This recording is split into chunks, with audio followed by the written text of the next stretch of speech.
Olá, nesse vídeo aqui eu queria fazer uns comentários acerca de um tema completamente polêmico chamado ciência e religião. Eu não pensava em fazer esse tema, na verdade, eu sempre relutei bastante em fazer esse tema, mas alguns comentários que eu recebi num dos últimos vídeos que eu fiz aí, algumas pessoas devem ter ideia de qual vídeo é esse, ah, me fizeram pensar que talvez seja bom eu dar algum ponto de vista sobre isso, sobre esse tema de religião. Principalmente porque, já dando aqui um tema inicial, eu, embora hoje me considere alguém que não tem qualquer tipo de visão religiosa, qualquer religião, qualquer crença, eu, por 10 anos, eu acho, se não me engano, eu fui católico praticante, né? Que dá para praticante, como se não houvesse outro tipo. Porque outro tipo simplesmente é alguma coisa que não é. Porque o católico mesmo ele tem que seguir um currículo impecável para conseguir realmente ser considerado católico pela igreja, assim, claro que só o batismo seria suficiente, mas existe uma série de coisas a seguir, né? Normas e coisas do tipo. Bem, o que acontece? Muitos dos comentários, na verdade, foram assustadores no sentido de serem como base um preconceito eurocêntrico de descendentes europeus miscigenados sobre a necessidade absurda de Deus, da igreja, do cristianismo para a existência da ciência, né? Dizendo mil razões para as quais a ciência moderna principalmente, ela não faz sentido porque ela perdeu a sua essência em Deus, né? Mas o que é isso? Isso aí, na verdade, em boa parte dos argumentos que eu vi, é uma visão que, na real, ela é completamente preconceituosa com o resto do mundo, com o resto do, não sei, 2/3 do mundo que não deve ser cristão, para começar. E se duvidar, até desconsiderando as igrejas que não são a católica tradicionalíssima, seria muito pior ainda a porcentagem a ser considerada. Mas vamos lá. O que acontece é que um dos argumentos que eu dei lá, dizendo, bom, eu entendo sim, realmente, muitos cientistas foram padres, ou foram freis, ou monges, ou coisas do tipo, pertencentes à Igreja Católica ou a ordens relativas à Igreja Católica, né? E isso por quê? Assim, dentre os vários motivos. Um dos vários motivos disso é que durante aquele período principal da Idade Média, que é o período marcado onde você encontra esses padres e coisas do tipo que fizeram contribuições à ciência, é o período onde principalmente só a igreja era um centro pensante, um centro acadêmico em toda a Europa, né? Tanto que a gente chama de Idade Média, né, e tal. Tem aquele nomezinho meio ruim chamado de Idade das Trevas, né? Que não é um nome muito bem empregado. Mas o que acontece? Quando você tem uma sociedade caótica como era aquela, onde você não tinha nem rei direito praticamente em cada lugar, os reinos mudavam como se fosse um jogo de war, a Igreja Católica ela era a única instituição completamente presente em toda a Europa de forma autoritária e hegemônica. Tanto que muitos historiadores consideram o período como um período do Império Cristão ou coisa do tipo, e não como rei do não sei o que, rei de Castela, rei de Aragão, mas sim como um Império Cristão. Então, sim, faz sentido. A Igreja Católica ela mantinha livros, mantinha pensadores, mantinha esse tipo de coisa. Então é natural que, se fosse ter pensadores naquela época, viria de lá. Muitos dizem, é claro também, que isso aí é porque os cristãos eles tinham a ideia, e muitos até hoje têm, de que eles estão, na verdade, não fazendo ciência, mas sim investigando a obra divina, né, tentando aprender a obra divina. O que é um pouco engraçado porque a Bíblia, na verdade, ela condena esse tipo de coisa. Logo lá em Gênesis, né? Porque essa ideia de querer saber tanto quanto seu Criador é uma forma de pecado original, né? E tal, esse tipo de coisa. Mas não vou entrar aqui em questões teológicas, porque não é o objetivo do vídeo. Mas sim quebrar um pouco desses preconceitos. Mas tudo isso que foi falado, tudo isso que eu justifiquei, é claro, é tendo como base uma argumentação eurocêntrica total.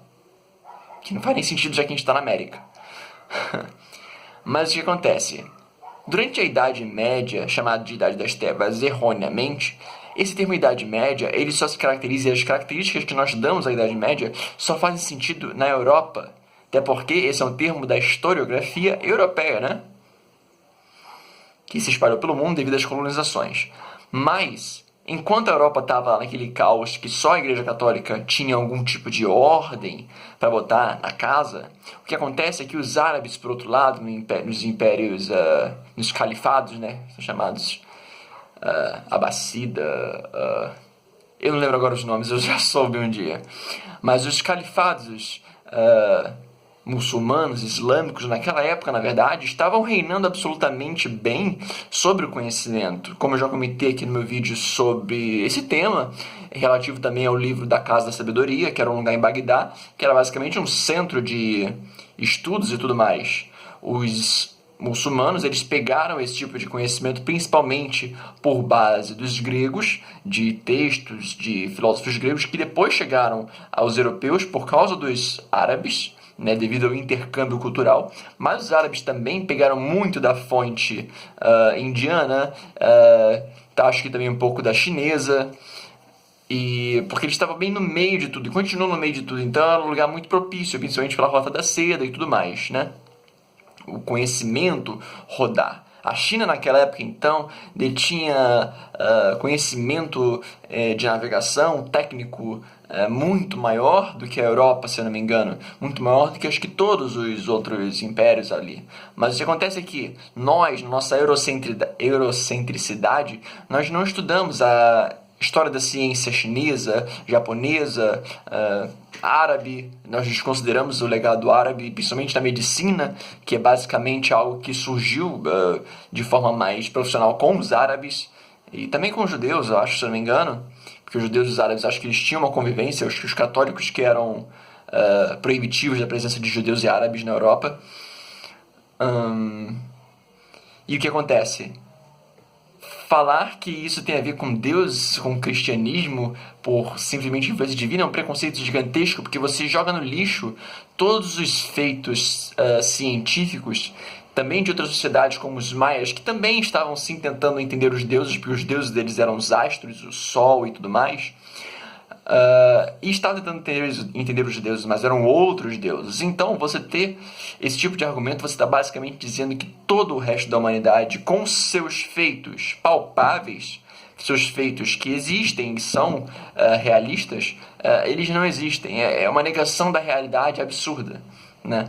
Uma negação da realidade surreal você fazer esse tipo de coisa. Principalmente a considerar outras sociedades tão desenvolvidas, como os chineses, como os árabes. Tudo bem até que os árabes eles têm e os judeus eles têm essa parentesco com o cristianismo e o catolicismo, porque são todos o Alá, Jeová, são todos Deus, né? São todos a mesma entidade e tem aquelas diferenças básicas entre Jesus, não Jesus, Jesus e profeta, Maomé, esse tipo de coisa, eles têm a mesma base.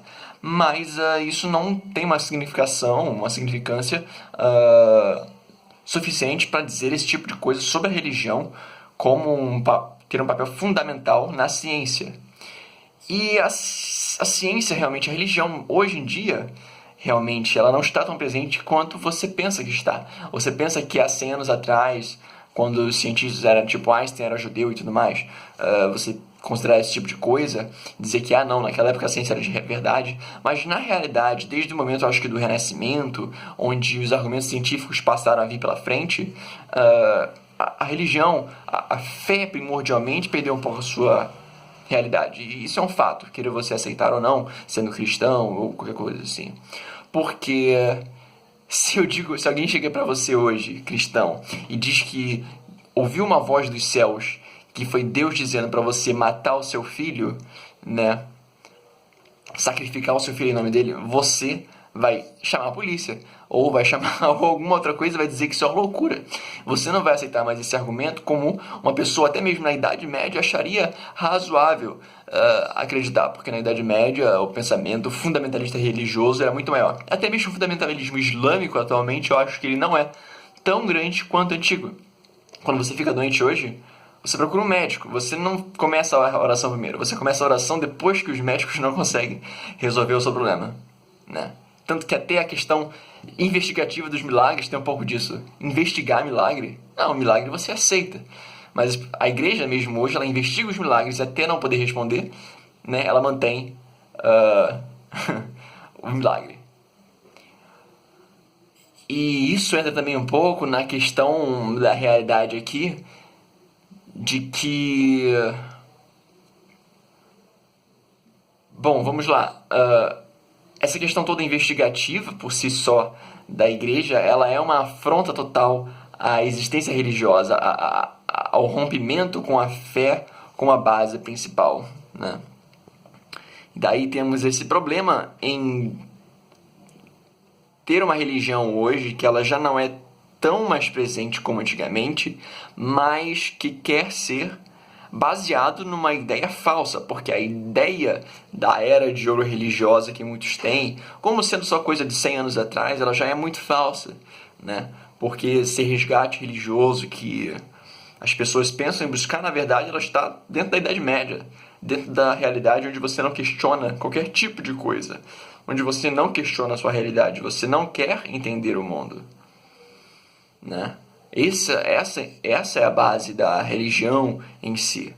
Não questionar a existência do mundo, porque é um pouco como aquele apóstolo, que eu não lembro o nome agora, que quando Jesus ressuscitou, esse apóstolo pede para olhar as cicatrizes de crucificação de Jesus, né? Porque acontece? Esse apóstolo ele queria acreditar, porém ele precisava de evidência. Isso aí, na verdade, é um pensamento científico absurdo, né? É um pensamento científico até muito adiantado para a época e para a realidade lá da Galileia, não sei que região era aquela hoje, né? É uma afronta, na verdade, você pedir tanto que muitos veem até esse apóstolo como um apóstolo quase que pecador, como um apóstolo a ser criticado, quando na verdade não, ele queria acreditar, mas ele não conseguia. E na realidade, a sociedade atual, mesmo os mais cristãos, os mais crentes em toda a religiosidade, na verdade também dos muçulmanos e todos o resto, eles são basicamente esse mesmo apóstolo. Dificilmente você encontra uma pessoa hoje que vai acreditar no milagre de forma pura e simples, como é descrito na Bíblia, em todos os momentos da Bíblia. Se você começa a ouvir vozes e de alguém falando para você fazer algum tipo de coisa, provavelmente você vai procurar médico, você vai procurar até mesmo ajuda religiosa, mas você vai achar isso estranho, não vai achar isso normal. Você vai procurar isso aí na psiquiatria, né? E eu tô falando uma pessoa, não tô falando para que eu acho. É a realidade, né? Existem alguns casos não, mas são exceção, quando na verdade isso não era exceção há muito tempo atrás, quando o pensamento religioso era predominante. Bem, agora falando um pouco só de mim, um pouco da minha realidade também é porque eu fui criado como católico, porém eu só ingressei na vida católica após os 18 anos de idade, no catecismo, na catequese, na verdade, né? E a partir de então eu continuei, devido até para a realidade familiar.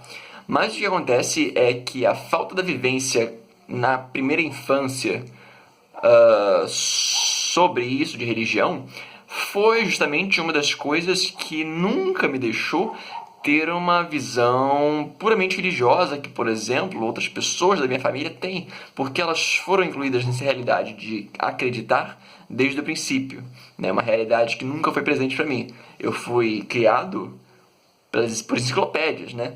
Eu fui criado por... Aqui, ó. Elas, inclusive, estão aqui até hoje. Eu tenho elas até hoje, né? Então, a ciência sempre esteve presente na minha vida. E o que me impediu de ter essa visão religiosa predominante foi o fato de que eu não tinha, desde sempre, uma visão, um fundamento inicial na minha constituição como um ser de fé, um ser para ter fé, um ser que vive de crença, né? Que, pelo que eu observo da maioria das pessoas que eu convivi em igreja, se mantiveram. As pessoas que desde sempre eram da igreja permaneceram, e as pessoas que não permaneceram. É claro que essa regra não é uma regra geral e não era nada para manter, mas é um pouco de uma ideia básica, assim, para exemplificar um pouco da realidade.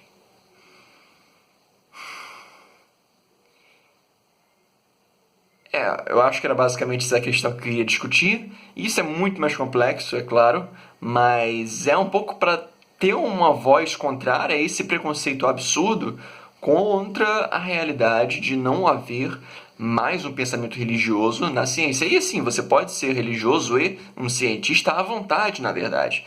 Nada impede, nada contradiz em termos, contanto que você leve profissionalmente a vivência científica sem tentar incluir na sua ciência pensamento religioso, como também aquele perigoso para a religião problema do Deus das lacunas, né? A pessoa que pega o Big Bang, que não gosta, o Big Bang, a pessoa diz que antes do Big Bang nada é explicável, logo Deus pode ser uma explicação, o Deus das lacunas, né? Não, a ciência não explica, logo é Deus. Isso é um problema para a religião, porque eventualmente tudo que a ciência não respondia, ela veio a responder. E aí você fica perguntando, e aí? E aí, cara? Tu disse que era Deus, agora a gente arranjou uma resposta, e agora? O que você vai fazer? Né? Isso é um problema. Muitos milagres, eu sei, que as pessoas considerariam antigamente, não viriam hoje a ser considerados milagres, porque eram situações tranquilas a serem consideradas, né? E, como regrinha final aqui, quando um médico te ajudar e curar você, fizer uma operação e resolver seu tumor e tudo mais, bom, dê graças a Deus, fique à vontade. Mas, por favor, agradeça também ao médico. Por mais que você queira dizer que Deus esteve ali guiando a mão dele, o cara estudou 10 anos para estar com aquela especialidade. O cara trabalhou duro. E eu tô falando do cara aqui, tem que corrigir. A pessoa, né? O homem. Fala sério. A pessoa trabalhou por anos ali, trabalhou por anos para ter aquela especialidade toda. Então agradeça a pessoa também. Até porque muitas vezes, se essa pessoa não acreditar em Deus, ela pode ficar levemente, não ofendida, mas chateada por você não reconhecer diretamente o esforço dela no trabalho ali. Ok? É isso aí.